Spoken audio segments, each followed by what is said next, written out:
12 మంది శిష్యుల్లో ఒక పేతురు ఉన్నాడు.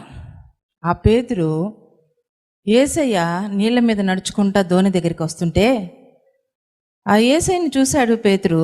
చూసినప్పుడు ఒక ఆశ కలిగింది. యేసయ్య, నీ వల్లే నేను కూడా నీళ్ళ మీద నడవాలని ఆశపడుతున్నా. వెంటనే ఆ పేతురికి కలిగినటువంటి ఆశను బట్టి, రా పేతురు, నువ్వు కూడా నీళ్ళ మీద నడు. చాలా సంతోషంగా చెప్పారు యేసయ్య పేతురుని కూడా నీళ్ళ మీద నడుచుకుంటారమ్మని. పేతురు ఆ నీళ్ళ మీద నడవడం మొదలుపెట్టాడు.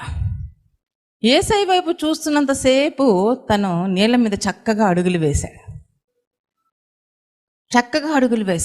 ఎప్పుడైతే గాలిని చూచి అని ఉంటుంది, అక్కడ ఏముంటుంది?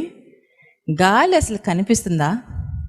గాలిని మనం చూడగలమా? అంటే యేసయ్యని చూసినంతసేపేమో సముద్రం మీద చక్కగా నడిచాడు.